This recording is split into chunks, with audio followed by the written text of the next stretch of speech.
장르 소설을 쓰는 김희삭 작가. 얼마 전 겨우 마감을 마치고 오늘은 잠시짬을 내 집 근처 유적지인 맹시 횡단에 나왔습니다. 여기가 어디죠? 맹시 횡단이라고 해가지고요. 한국에 있는 민간의 집 중에 왕궁을 제외한 상하 중에 가장 오래된 건물이에요. 최영 장군이 자기 손녀 사이인 맹사정 씨에게 선물로 준 가옥이라고 하더라고요. 제가 지금 쓰는 장편이 세종 18년이 배경인데 지금으로부터 한 600년 전이거든요. 근데 거기에 나오는 배경 중에 사당이 나와요. 그래서 이제 시기도 비슷하고 그래서 직접 가서 한번 봐야겠다 이러고 와서. 김희삭 작가는 올해 북한 이주민과 함께 삽니다라는 에세이를 출간했습니다. 소설을 쓰는 것과는 또 다른 경험이었다는데요. 그 이야기를 한번 들어볼까요?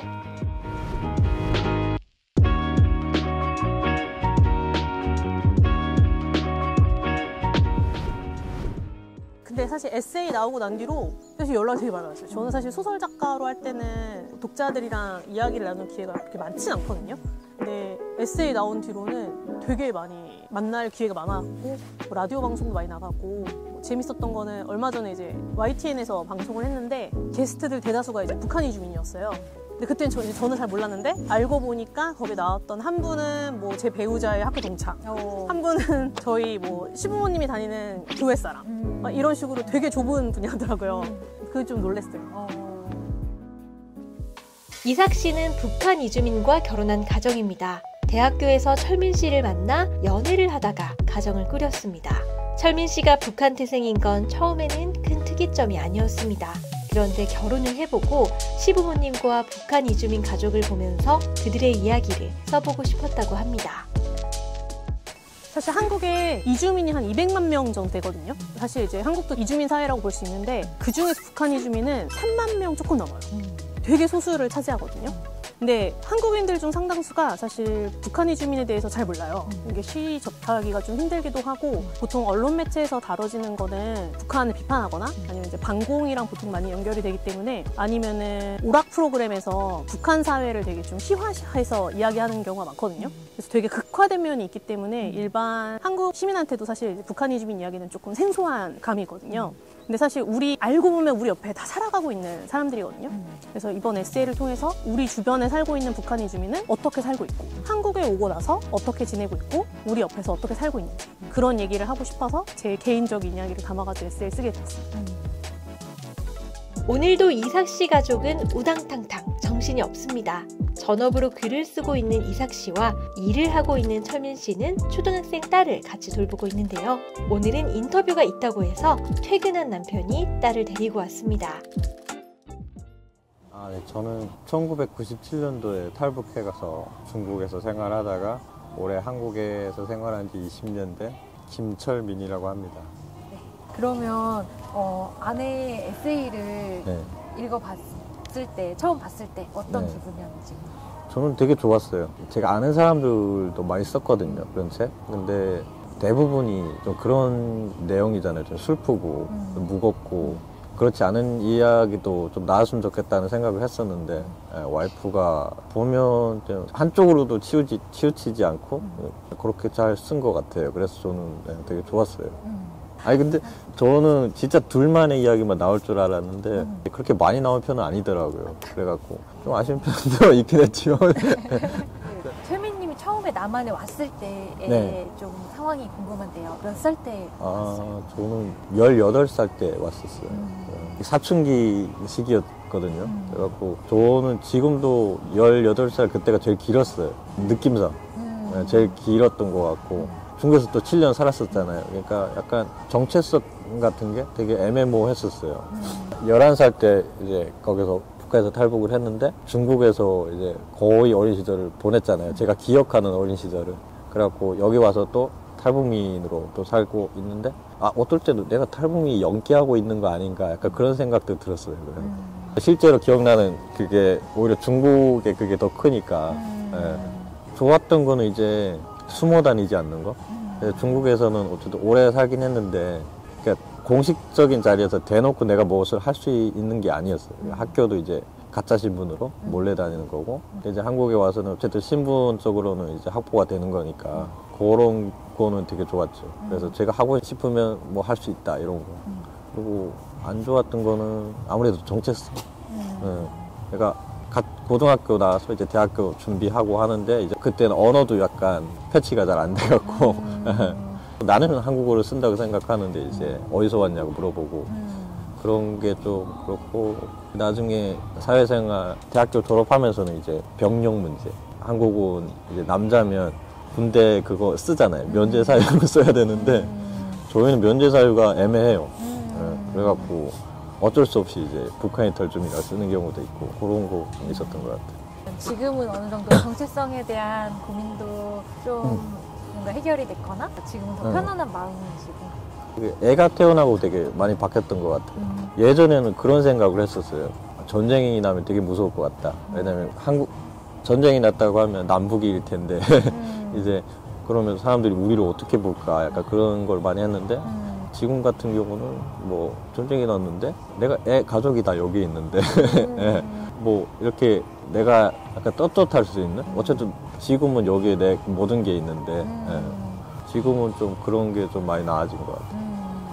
도윤이가 앞으로 좀 잘하는 세상은 어땠으면 좋겠다, 그런 것들을 좀 바라는 게 있을까요? 그냥 편견이 없었으면 좋겠어요. 얘 같은 경우도 이제 되게 친한 친구가 있어요. 근데 여자인데 나중에 같이 둘이 결혼한다 그러거든요. 그럼 저희 같은 그 집 부모도 되게 약간 그런 거에 되게 개방적이라서 그럴 수도 있다고. 그때는 그렇게 할 수 있는 그런 세상이었으면 좋겠어요. 이번에는 어머님과 나들이에 나섰습니다. 한 라디오 추석 특집 프로그램에 출연해 남한 며느리 북한 시어머니의 추석나기 이야기를 들려준 건데요. 방송이 끝난 후 어머님을 모셔서 이야기를 들어봤습니다. 네, 먼저 자기소개를 부탁드립니다. 김이삭 작가 시어머니 한영애입니다. 혹시 김이삭 작가의 에세이를 읽어보셨나요? 예. 우리 북한에서 여기 오면 어쨌든 문화가 다르잖아요. 서로 문화가 다르고 이런데 잘 어울리네. 진짜 그게 너무 좋았거든요. 고마웠고 며느리한테 고마웠어요. 조카들뿐만 아니라 우리 딸도 있고 아들도 있고 한국에 와서 또 이렇게 양딸처럼 품은 이런 딸들도 있거든요. 그런 딸들하고도 너무 차별 없이 잘 대해주고 잘하고 있어서. 아들이 연예기를 몰랐었잖아요. 그래 우리 아들이 한국에 잘 정착할 수 있는 것도 며느리 도움이 많이 컸구나 하는 걸 느꼈고, 속도 많이 써겠네 하는 것도 알게 됐고. 저는 책을 보면서 아들이 더 착한 것 같은데. 착하긴 해요. 착하긴 한데 어쨌든 이런 남과북이 문화 차이가 있잖아요. 그런 걸 극복하는 데는 아마도 며느리 도움이 더 있었지 않을까 싶어요. 이주민 얘기하는 거에 대해서 북한은 지금 많이 달라졌어요. 옛날에는 뭐 남한에 갔다 이러면 북에 남겨져 있는 가족들이 해가 많이 끼칠까봐 좀 그런 두려움이 많았는데, 북한도 하도 많이 탈북을 하고 하도 많은 사람들이 한국에 왔잖아요. 그러니까 그걸 어쩔 수가 없잖아요. 그러니까 많이 정치가 유해졌다고 보면 그처럼 그렇게 많이 그러지는 않아요. 예. 저도 이걸 보면서 다 사람 사는 거 똑같구나. 예, 똑같아요. 사람 똑같아요. 왜냐면 남과 북이 갈라져서 너무나 다른 세상에서 살다 보니 문화 차이가 좀 있지만 사람의 속성은 어디 가겠어요. 똑같아요. 남한에 와서의 생활은 좀 불편하거나 안 좋거나 그런 건 없으셨어요? 저는 별로 그걸 못 느끼고 살았어요. 말투가 다르잖아요. 근데 말투가 달라가지고 지금도 어디 가서 얘기하면 뭐 교포예요? 막 이렇게 물어보거든요. 근데 그 말투 때문에 이게 악센스가 세니까 어디가 말하면 저 뭐 어디서 들은 목소리 높은 무식한 여자야 막 이런 소리 들을까봐 그게 조금 조심스러웠지, 뭐 일하거나 이런 데서 북한에서 왔다 막 이거 속이고 싶지도 않았고, 왜냐면 내가 와보니까 자기가 할 수 있는 일, 자기가 있는 자리에서 그냥 최선을 다하면 그게 상관이 없더라고요. 자본주의 사회가 그렇더라고요. 예. 앞으로 며느리에게 바라는 거. 지금처럼 지금 너무 잘 살고 있거든요. 그래서 우리 지금 바람은 그냥 자식들이 잘 되는 거 보고 지금 살잖아요. 조금 소식이 없으면 얘들이 싸우지 않았나 막 이런 걱정 근심이 있잖아요. 근데 너무나 재밌게 살고 애도 너무나 잘 키우고 있고 그러고 해서 바라는 건 지금처럼만 살았으면 좋겠어요. 아프지 말고 그냥. 소수자의 반대말은 다수자가 아니거든요. 정상성을 가지고 있는 사람이에요. 근데 이제 정상이라고 하는 거는 어떠한 사회냐에 따라 아니면 어느 시기, 어디인가에 따라서 매번 바뀌잖아요. 그러니까 나는 똑같은 사람인데 A에 있을 때는 괜찮았다가 B로 가면은 소수자가 될 수도 있는 거고 아니면 A 내에서도 어제는 아니었는데 오늘은 또 소수자가 될 수 있고 근데 이제 그런 지점이 사실은 오히려 더 우리 자신에 대해서 많은 걸 생각하게 해준다 생각하거든요.